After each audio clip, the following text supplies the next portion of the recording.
नमस्ते, मैं हूं निखिल और आप देख रहे हैं दी लल्लन टॉप शो। पत्रकारिता का सबसे बड़ा पुरस्कार 4 भारतीयों को मिला है। रॉयटर्स के फोटो जर्नलिस्ट अदनान आबिदी, सना इरशाद मट्टू, अमित दवे और मरहूम दानिश सिद्दीकी। आज दी लल्लन टॉप शो इन सभी की कहानी आपको बताएगा और इनके उस काम की बात भी होगी जिसके चलते इनका पूरी दुनिया में नाम हुआ। लेकिन पहले गौर कीजिए कुछ सुर्खियों पर। पहली सुर्खी पंजाब से है। पहले खालिस्तान जिंदाबाद के नारे और अब मोहाली में हुए धमाके की घटना से पूरे सूबे की सुरक्षा व्यवस्था लगातार सवालों के घेरे में है। मोहाली के सोहाने इलाके में 9 मई को देर शाम करीब 7:45 पर पंजाब पुलिस इंटेलिजेंस हेडक्वार्टर में धमाका हो गया। यह धमाका हेडक्वार्टर की तीसरी मंजिल पर हुआ। इस धमाके में किसी के हताहत होने की खबर अब तक नहीं मिली है। धमाकों के बाद जो तस्वीरें आई उनमें घटनास्थल पर खिड़कियों के टूटे हुए शीशों को देखा जा सकता है। शुरुआती जांच के मुताबिक हमला करने वाले 2 आरोपी एक कार में सवार होकर आए थे और ऐसा माना जा रहा है कि घटनास्थल से करीब 80 मीटर की दूरी से इस धमाके को अंजाम दिया गया। ऐसा माना जा रहा है प्रारंभिक जांच के बाद कि हमले में रॉकेट प्रोपेल्ड ग्रेनेड का इस्तेमाल किया गया है। ये एक प्रकार से कंधे पर रखकर दागा जाने वाला हथियार होता है जिसका इस्तेमाल आमतौर पर युद्ध क्षेत्र में किया जाता है। सिविलियंस के लिए इस्तेमाल बैंड है इसका। हमले में आतंकी एंगल के अंदेशे के चलते एनआईए की टीम आज सुबह लगभग 11 बजे पंजाब इंटेलिजेंस के दफ्तर पहुंच गई। इसके अलावा घटना के बाद आज दोपहर में पंजाब पुलिस के डीजीपी वीके भावरा मीडिया के सामने आए। भावरा ने धमाके में टीएनटी यानी ट्राई नाइट्रोटोल्यून के इस्तेमाल की जानकारी तो दी, लेकिन घटना में खालिस्तानी एंगल पर कोई जवाब नहीं दिया। एक प्रोजेक्टाइल ने हिट किया है और उसमें जो एक्सप्लोजिव इस्तेमाल हुआ है वो टीएनटी लग रहा है। बाकी इसमें जिस तरीके से इंसिडेंट हुआ है शाम के टाइम, उस टाइम कमरे में कोई नहीं था और इम्पैक्ट दीवार पे आया, इसलिए नुकसान कोई नहीं हुआ है। और लेकिन ये चैलेंज है और हम इस केस को सॉल्व करने के लिए पूरे कोशिश कर रहे हैं और जल्दी सॉल्व करेंगे। Thank you. डीजीपी भावरा ने भले ही खालिस्तानी एंगल पर चुप्पी साध ली हो, लेकिन मीडिया रिपोर्ट्स की मानी जाए तो खालिस्तानी संगठन सिख फॉर जस्टिस ने इस ब्लास्ट की जिम्मेदारी ले ली है। संगठन के चीफ गुरपंत सिंह पन्नू ने मोहाली के साथ हिमाचल पर हमले की धमकी दी है।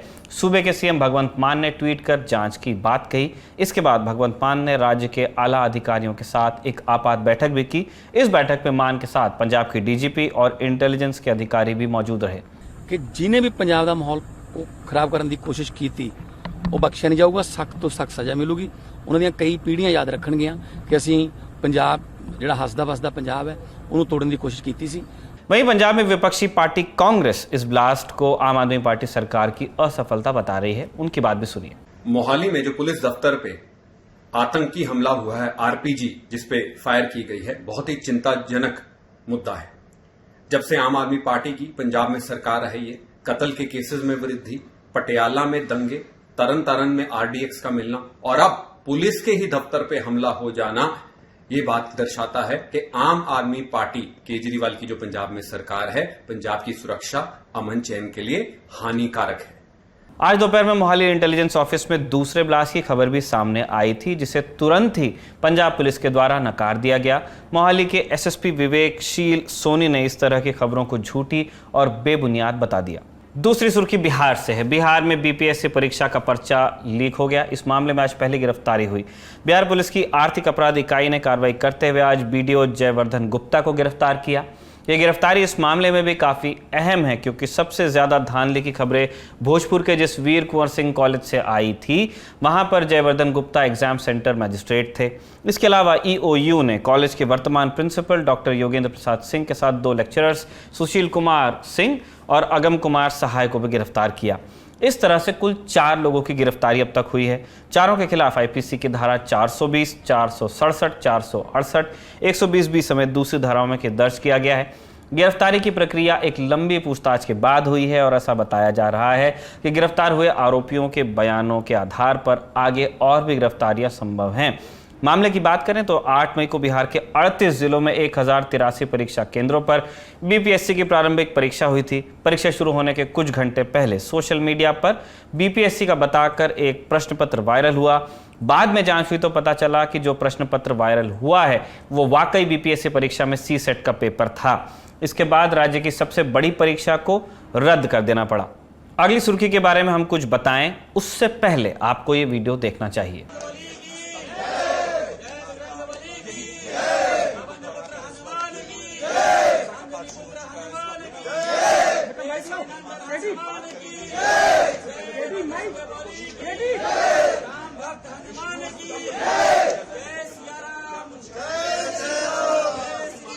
हाथ में भगवा झंडे और मुख पर हनुमान चालीसा का पाठ, ये सब कुछ हो रहा है देश की राजधानी दिल्ली में। आज हुआ दोपहर दिल्ली में कुतुब मीनार के पास अलग अलग हिंदू संगठनों के सदस्य इकट्ठा हुए और हनुमान चालीसा का पाठ करते हुए जय श्री राम जय हनुमान जैसे धार्मिक नारे लगाने लगे। इन लोगों की मांग थी कि कुतुब मीनार का नाम बदलकर विष्णु स्तंभ किया जाए।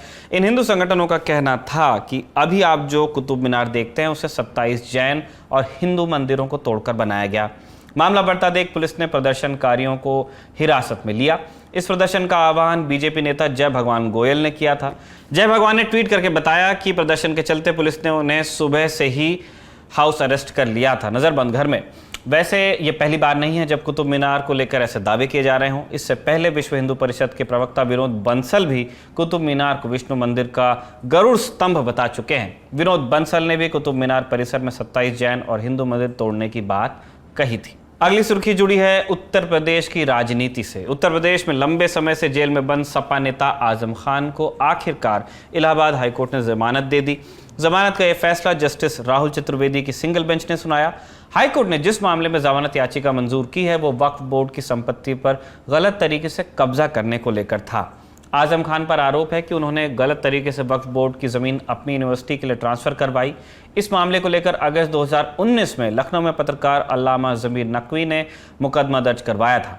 बाद में इस केस को रामपुर के अजीम नगर थाने में ट्रांसफर कर दिया गया था। भले ही आजम खान को जमानत मिल गई हो, लेकिन अभी भी उन्हें जेल में रहना होगा। इसकी वजह यह है कि आजम खान पर हालिया दर्ज हुआ एक और मुकदमा है जिसमें जमानत नहीं हुई है। इसी मई की शुरुआत में बीजेपी नेता आकाश सक्सेना ने फर्जी सर्टिफिकेट को लेकर शिकायत दर्ज कराई थी। आरोप है कि आजम खान ने रामपुर पब्लिक स्कूल की बिल्डिंग का फर्जी सर्टिफिकेट बनवाकर मान्यता प्राप्त कर ली। मामले में रामपुर पुलिस ने आजम खान को दोषी पाया है और इसकी सुनवाई 19 मई को रामपुर कोर्ट में होने जा रही है। आजम खान पर अब तक 80 से ज्यादा मुकदमे दर्ज किए गए हैं। इनमें से ज्यादातर मामले में उन्हें जमानत भी मिली है। फरवरी 2020 से जेल में बंद आजम खान की जमानत यूपी की राजनीति में फिलहाल एक बड़ा मुद्दा है। आजम खान के करीबी सपा प्रमुख अखिलेश यादव पर बार बार ये आरोप लगा रहे हैं कि अखिलेश यादव चाहते नहीं कि आजम खान जेल से बाहर आए। इस बीच कई बार आजम खान और उनके बेटे अब्दुल्ला आजम खान के सपा छोड़ने की खबरें भी आती रही हैं। आखिरी सुर्खी राष्ट्रपति भवन से है। आज राष्ट्रपति भवन में गैलेंट्री अवार्ड सेरेमनी 2022 का आयोजन किया गया। इस मौके पर राष्ट्रपति रामनाथ कोविंद ने सेना प्रमुख जनरल मनोज पांडे और lieutenant general retired KJS Dhillon को परम विशिष्ट सेवा मेडल से सम्मानित किया। इसके अलावा 6 सैनिकों कैप्टन आशुतोष कुमार, नायब सूबेदार श्रीजीत M, हवलदार अनिल तोमर, पिंकू कुमार, काशी राय बमन्नाली और सिपाही जसवंत रेड्डी को उनकी बहादुरी के लिए मरणोपरांत शौर्य चक्र से अलंकृत किया गया। इस मौके पर प्रधानमंत्री नरेंद्र मोदी के साथ विदेश मंत्री डॉक्टर S जयशंकर भी मौजूद थे। ये थी सुर्खियां। अब चलते हैं दिन की बड़ी खबर पर। 10 मई की शुरुआत बहुत अच्छी हुई है। भोर से पहले जब हम गहरी नींद में सो रहे थे, 4 भारतीयों को उनके बेजोड़ काम के लिए पत्रकारिता के सबसे बड़े पुरस्कार पुलित्जर से नवाजा गया। दानिश सिद्दीकी को यह पुरस्कार दूसरी बार मिला तो अदनान आबिदी को तीसरी बार। इनकी जिंदगी और काम के बारे में आपको बताएं उससे पहले आपको थोड़ी जानकारी पुलित्जर प्राइज की भी होनी चाहिए। पुलित्जर प्राइज की यात्रा शुरू होती है जोसेफ पुलित्जर नाम के शख्स की यात्रा के साथ। हंगेरियन मूल का एक व्यक्ति जो आगे चलकर अमेरिका में पत्रकार बना। 19वीं सदी के उत्तरार्ध और 20वीं सदी की शुरुआत में अमेरिका के सबसे नामी पत्रकारों में से एक बने। जोसेफ की परवरिश बुडापेस्ट में हुई थी। 1861 में अमेरिका में यूनियन और कन्फेडरेट स्टेट्स के बीच एक गृह युद्ध हुआ। आप इसे अमेरिका के उत्तरी राज्यों और दक्षिणी राज्यों के बीच की लड़ाई की तरह भी देख सकते हैं। दोनों के बीच कई सारे मुद्दे थे, जिनमें से सबसे प्रमुख थी दास प्रथा। उत्तर के राज्यों ने अफ्रो अमेरिकन मूल के लोगों को गुलाम बनाने पर रोक लगा दी थी, लेकिन दक्षिण के राज्यों को लगता था कि अगर चमड़ी का रंग काला हो तो इंसान को जानवर बनाकर काम करवाया जा सकता है। 1964 में इस गृहयुद्ध में शामिल होने के लिए जोसेफ अमेरिका आए। वो उत्तर के राज्यों माने यूनियन की सेना यानी यूनियन आर्मी में शामिल हुए। अब्राहम लिंकन इसी यूनियन के राष्ट्रपति होते थे। 1965 में लड़ाई खत्म हुई तो जोसेफ मिजूरी जाकर सोल्जर से रिपोर्टर हो गए। वक्त के साथ जोसेफ ने एक पांव राजनीति में रखा और दूसरा अखबारों के प्रकाशन में। जोसेफ ने अपने अखबारों में कई सारे प्रयोग किए। इनमें भ्रष्टाचार के खिलाफ लंबे संपादकीय और खोजी पत्रकारिता भी होती थी, तो ढेर सारी सनसनी और स्टंट्स भी। जोसेफ के ही अखबारों के मार्फत कॉमिक्स, खेल और फैशन अखबारों का स्थायी हिस्सा बनते हैं। जोसेफ के अखबार न्यूयॉर्क वर्ल्ड और विलियम रैंडोल्फ हर्स्ट के न्यूयॉर्क मॉर्निंग जर्नल के बीच 1898 के स्पेन अमेरिका युद्ध को लेकर ऐसी होड़ मची कि सारे नियम धरे रह गए। पत्रकारिता के नाम पर ऐसी सनसनी बेची गई कि एक नया ताना ही बन गया, येलो जर्नलिज्म, जिसे हिंदी में पीत पत्रकारिता कहा गया। इसका मतलब होता है स्तरहीन पत्रकारिता। कुछ बदलाव अच्छे थे और कुछ की बहुत आलोचना हुई, लेकिन इतना तय था कि जोसेफ ने अपने काम से पत्रकारिता को एक नई दिशा तो दे ही दी थी। जाते आते जोसेफ ने 2 बड़े काम किए। उन्होंने मांग की कि अखबारों में काम करने से पहले पत्रकारों की भी एक ट्रेनिंग होनी चाहिए और उनके लिए कॉलेज में कोर्सेज होने चाहिए। अपने मरने के 7 साल पहले 1904 में जोसेफ ने अपनी वसीयत तैयार की। इसके मुताबिक न्यूयॉर्क की कोलंबिया यूनिवर्सिटी को $20 लाख उस जमाने के देकर वहां एक जर्नलिज्म स्कूल खुलवाया और पुलित्जर पुरस्कारों की स्थापना की गई। शुरुआत में पुलित्जर ने ये 4 कैटेगरीज निर्धारित की थी जिनमें पुलित्जर पुरस्कार दिया जाता था। तब की बात कर रहे हैं, पत्रकारिता, पत्र, ड्रामा, शिक्षा और यात्रा। जोसेफ ने इन पत्रकारों के बोर्ड के सलाहकारों को ये छूट दी थी कि वो समय समय पर इन पुरस्कारों में बदलाव कर दें, नई श्रेणियां बना लें, जिससे ये पुरस्कार भविष्य में भी सामयिक बने रहें। पहला पुलित्जर 4 जून 1917 को दिया गया। जो स्थान खेल की दुनिया में ओलंपिक मेडल का है, गणित की दुनिया में फील्ड मेडल का है और विज्ञान की दुनिया में नोबेल का है, वही पत्रकारिता की दुनिया में पुलित्जर का है। पुलित्जर प्राइज से नवाजे गए पत्रकारों ने दुनिया भर में बड़े बड़े खुलासे किए हैं, चाहे वो युद्ध क्षेत्र से जुड़े हों, सरकारों या कॉरपोरेट भ्रष्टाचार से जुड़े हों, या फिर धर्म की आड़ में होने वाले गोरख धंधों से जुड़े हों। उनके काम ने सरकारों के फैसलों में जनता की भागीदारी सुनिश्चित करवाई है और जवाबदेही भी तय की है। 1937 वो साल था जब पहली बार किसी भारतीय को पुलित्जर मिला। उनका नाम था गोविंद बिहारी लाल। लाल और उनके 4 साथियों को साइंस कवरेज के लिए पहला पुलित्जर मिला। तब से लेकर अब तक कई भारतीयों और भारतीय मूल के लोगों को, पत्रकारों को ये पुलित्जर मिला है। झुम्पा लाहिड़ी इनमें से हैं, सिद्धार्थ मुखर्जी, गीता आनंद, संघमित्रा कलिता, दार यासिन, मुख्तार खान और चन्नी आनंद। अब आते हैं आज के विजेताओं पे। अदनान आबिदी, सना इरशाद मट्टू, अमित दवे और दिवंगत दानिश सिद्दीकी। रॉयटर्स के इन 4 फोटो जर्नलिस्ट को फीचर फोटोग्राफी के लिए 2022 का पुलित्जर प्राइज मिला है। पुलित्जर पुरस्कारों की वेबसाइट के मुताबिक इन 4 फोटो पत्रकारों ने भारत में कोरोना महामारी के दौरान ऐसी तस्वीरें खींची जिनमें अंतरंगता और तबाही के रंगों का संतुलन था। इन तस्वीरों ने महामारी की वस्तुस्थिति को दर्शकों के सामने लाकर रख दिया। आइए एक एक करके इन पत्रकारों की बात करें। पहला नाम है अदनान आबिदी का। अदनान आबिदी को 1 नहीं, 2 नहीं, 3 बार पुलित्जर प्राइज से नवाजा गया है। जब वो 11 साल के थे तब एक वैन में चलने वाली मोबाइल लाइब्रेरी में उन्हें भारत के नामी फोटोग्राफर एस पॉल की एक पिक्चर पोस्टकार्ड बुक मिली थी। इसके बाद से उनका रुझान तस्वीरों की तरफ हुआ। 1997 में उन्होंने डार्क रूम में असिस्टेंट के तौर पर काम शुरू किया था।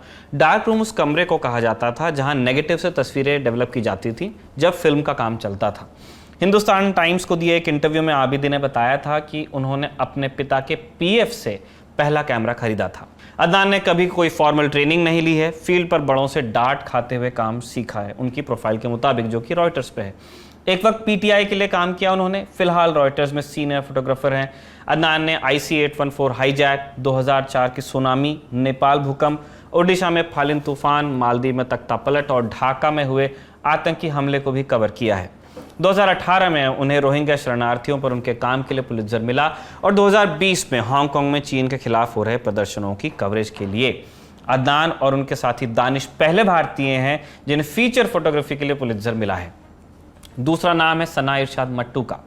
सना ने सेंट्रल यूनिवर्सिटी ऑफ कश्मीर से कन्वर्जेंट जर्नलिज्म में मास्टर्स की पढ़ाई की है। 2021 में उन्हें मैग्नम फाउंडेशन से फोटोग्राफी और सोशल जस्टिस में एक फेलोशिप भी मिल गई है। फिलहाल वहीं फेलो हैं। बीते 6 सालों में मट्टू की तस्वीरें अल जजीरा और टाइम जैसे अंतर्राष्ट्रीय संस्थानों से छपी हैं। ज़्यादातर तस्वीरों का विषय है कश्मीर। सना कश्मीर से पहली महिला हैं जिन्हें पुलित्जर मिला। सना अपने काम को फोटो जर्नलिज्म के साथ साथ डॉक्यूमेंट्री फोटोग्राफी भी कहती हैं और उनके काम को दुनिया भर की प्रदर्शनियों में समय समय पर जगह मिली है। फिलहाल वो रॉयटर्स में मल्टीमीडिया जर्नलिस्ट हैं। तीसरा नाम है अमित दवे का। अमित को फोटो जर्नलिज्म में 3 दशक का अनुभव है और वो गुजरात की स्थानीय मैगजीन्स और अखबारों में काम करने के बाद पहले इंडियन एक्सप्रेस से जुड़े और फिर 2002 में रॉयटर्स के लिए काम करने लगे। अमित ने कच्छ के भूकंप, 2002 के गुजरात दंगे और 2004 में आई सुनामी की त्रासदी को कवर किया है। फिलहाल अहमदाबाद में रहते हैं। रॉयटर्स में मौजूद अमित की प्रोफाइल के मुताबिक उनके पिता भी एक फोटोग्राफर हैं और उन्हें कैमरे इकट्ठा करने का शौक है, कलेक्टर हैं। जब अमित छोटे थे तब पिता शौकिया फोटोग्राफी करते थे, जो कि बाद में उनका पेशा भी बना, लेकिन वो अपने कैमरे को किसी को छूने नहीं देते थे। ऐसे में जब पापा बाहर होते थे तब अमित उनके कैमरे पर हाथ आजमाया करते थे। अमित ने हर तरह के असाइनमेंट्स कवर किए हैं, लेकिन उन्हें खेल प्रतियोगिताओं को कवर करना बहुत पसंद है। 2003 में उन्होंने एक तस्वीर खींची थी गुजरात के नटवरगढ़ में। वहां ग्रामीण एक कुएं को घेर कर खड़े हुए थे। भीड़ कुएं से एक बाल्टी पानी निकाल लेने के लिए होड़ कर रही थी। ये तस्वीर इतनी मशहूर हुई थी, जिससे जाकर रॉयटर्स पे देखा जा सकता है कि सरकार को उस गांव में पानी की सतत सप्लाई स्थापित करवानी ही पड़ी थी। आखिरी नाम दानिश सिद्दीकी। दानिश सिद्दीकी भारत में रॉयटर्स की चीफ फोटोग्राफर थे। दिल्ली के जामिया मिलिया इस्लामिया से दानिश ने पहले अर्थशास्त्र में डिग्री ली और फिर मास कम्युनिकेशन में। दिल एलन टॉप ने दानिश को करीब से जानने वालों से बात की है। उन्होंने हमें बताया कि दानिश पत्रकारिता की क्लास में बैक बेंचर हुआ करते थे। जब उनसे पूछा जाता था कि वो क्या करने वाले हैं करियर में, तो वो जवाब नहीं दे पाते थे। कहते थे कि टाइम आएगा तब देखा जाएगा। 2 पुलित्जर जीतने वाले दानिश को आज पूरी दुनिया उनकी तस्वीरों के लिए जानती है, लेकिन आपको ये जानकर हैरानी होगी कि दानिश ने कभी फोटोग्राफी की विधिवत ट्रेनिंग नहीं ली। कॉलेज से पास आउट हुए तो अलग अलग समाचार संस्थानों के लिए रिपोर्टिंग की, जैसे इंडिया टुडे, जिसे तब हेडलाइंस टुडे के नाम से जाना जाता था, न्यूज़ एक्स और हिंदुस्तान टाइम्स। दानिश बतौर रिपोर्टर काम करते रहे। फिर उन्होंने एक फ़ोन लिया जिसमें 1 मेगापिक्सल का कैमरा था। दानिश इससे शौकिया तस्वीरें लेने लगे, लोगों की तस्वीरें, जगहों की तस्वीरें, घटनाओं की तस्वीरें। उनकी तस्वीरों को देखकर उनके साथियों और सीनियर्स ने कहा कि दानिश, आपको फोटो जर्नलिज्म को भी एक्सप्लोर करना चाहिए, क्योंकि आपके पास तस्वीर खींचने का और उसके ज़रिए कहानी कहने का शऊर है। एक बार दानिश एक असाइनमेंट के लिए अमरोहा गए थे। यहाँ उन्हें एक विदेशी पत्रकार मिले। दानिश ने पत्रकारिता वाला भाईचारा निभाते हुए पत्रकार की मदद की, हिंदी विंदी में। काम खत्म होने के बाद दानिश वापस आने के लिए बस स्टॉप पर खड़े थे। तब विदेशी पत्रकार ने उनसे कहा हेल्प के बदले में कि दानिश चाहें तो दिल्ली तक उनकी गाड़ी में चल सकते हैं। अमरोहा से दिल्ली तक के रास्ते में दानिश और विदेशी पत्रकार के बीच पत्रकारिता में एथिक्स और दूसरे विषयों को लेकर बातचीत हुई। और जब दिल्ली आया तब तक पत्रकार इतने प्रभावित हो चुके थे कि उन्होंने दानिश को अपने संस्थान में काम करने का मौका दिया, ऑफर दिया। इस संस्थान का नाम था थॉमसन रॉयटर्स, जिसे हम रॉयटर्स के नाम से जानते हैं। दानिश ने पहले अस्थायी तौर पर काम किया। काम अच्छा लगा तो उन्हें रॉयटर्स में नौकरी मिली। दानिश ने रॉयटर्स के लिए पहले भारत में और फिर पूरी दुनिया में असाइनमेंट्स किए हैं। 2012 में अफगानिस्तान गए, जहां अमेरिकी सेना और तालिबान के बीच भीषण संघर्ष चल रहा था। दानिश अमेरिकी फौज के साथ एम्बेड होकर ऑपरेशन कवर कर रहे थे। एक दिन जब दानिश टुकड़ी के साथ ही थे, तालिबान और अमेरिकी फौज के बीच आमने सामने गोलीबारी शुरू हो गई। दानिश तस्वीरें लेने लगे। उन्होंने देखा कि पास के घर में एक बच्ची गेंद से खेल रही, बॉल से। बाहर गोलियों का शोर था, लेकिन बच्ची का ध्यान उसकी गेंद पर ही रहा। लुढ़कते हुए गेंद घर से बाहर आ गई। अबोध बच्ची गेंद के पीछे पीछे घर से बाहर आ गई और बाहर आते ही अमेरिकी फौज और तालिबान के बीच चल रही क्रॉस फायरिंग में उसकी जान चली गई। दानिश ने यह सब होते हुए देखा। बाद में उन्होंने बच्ची की गेंद को उठाकर अपनी जेब में रखा और उसके बाद वो गेंद दानिश के साथ ही रही। ऐसी ही कई सारी घटनाओं ने दानिश के अंदर उस फोटो जर्नलिस्ट को गढ़ा, जिसे 2 बार पत्रकारिता का सबसे बड़ा पुरस्कार मिला। 2018 में दानिश और अदनान आबिदी ने म्यांमार में रोहिंग्या शरणार्थियों के पलायन की पीड़ा को कवर किया। रोहिंग्या म्यांमार में अकल्पनीय शोषण और हिंसा से बचकर भाग रहे थे, लेकिन दुनिया के किसी कोने में उनके लिए जगह नहीं थी। दानिश और अदनान और उनकी टीम की तस्वीरों ने रोहिंग्या शरणार्थियों की त्रासदी को डॉक्यूमेंट ही नहीं किया, पूरी दुनिया को आईना भी दिखाया जो इस तबाही से मुंह मोड़कर बैठी थी। तब दानिश और अदनान को पहला पुलित्जर मिला था। जब कोरोना काल आया तो दानिश भारत में ही थे। उनकी तस्वीरों ने महामारी को लेकर वो सब कुछ कह दिया जो न पूछा जा रहा था और न बताया जा रहा था, बस भोगा जा रहा था। इन्हीं तस्वीरों के लिए दानिश को दूसरी बार पुलित्जर मिला है। अब कोरोना त्रासदी को करीब से देखने के बाद दानिश ने दम नहीं लिया। अफगानिस्तान में तालिबान जब काबुल के पास पहुंच गया तो लड़ाई कवर करने वहां गए। 11 जुलाई 2021 को वो कंधार पहुंचे। यहां अफगान स्पेशल फोर्सेस के साथ एम्बेड होकर युद्ध कवर करने लगे। 16 जुलाई को दानिश अफगान कमांडो सहित स्पिन बोलदाग के पास घेर लिए गए तालिबान लड़ाकों द्वारा, जिसके बाद तालिबान के आतंकवादियों ने उनकी हत्या कर दी। दानिश आज इस दुनिया में नहीं है, लेकिन उनका वो काम है जिसने अपने वक्त के सच को हमेशा हमेशा के लिए दर्ज कर लिया है, जिससे मुंह मोड़ा जा सकता है लेकिन झुटलाया नहीं जा सकता। ये था आज का दी लर्न टॉप शो। अब आपको बताते हैं कू की राय। आज हमने कू पर दर्शकों से पूछा था कि क्या मंदिर मस्जिद विवाद से देश की छवि खराब होती है। 55% लोगों ने कहा हाँ और 45% लोगों ने कहा ना। आप भी कू पर हमारे पोस्ट का हिस्सा बनना चाहते हैं तो कू पर दी लर्न टॉप को फॉलो कर सकते हैं। हम कू पर अलग अलग मुद्दों पर राय मांगते रहेंगे। अपनी राय आप हमें कमेंट बॉक्स में दे सकते हैं, चाहे तो #LTShowOnCoo के साथ कू करके भी बता सकते हैं, उसे भी आप दी लर्न टॉप शो में शामिल होता देखेंगे। चलते चलते अब वक्त है उस महान शख्सियत को श्रद्धांजलि देने का जिनके संतूर वादन कला का पूरी दुनिया ने लोहा माना है। आज 84 साल की उम्र में पंडित शिव कुमार शर्मा का मुंबई में कार्डियक अरेस्ट के चलते निधन हो गया। दर्शकों को हम छोड़ जा रहे हैं उनके काम के साथ। सुनिए और गुनिए।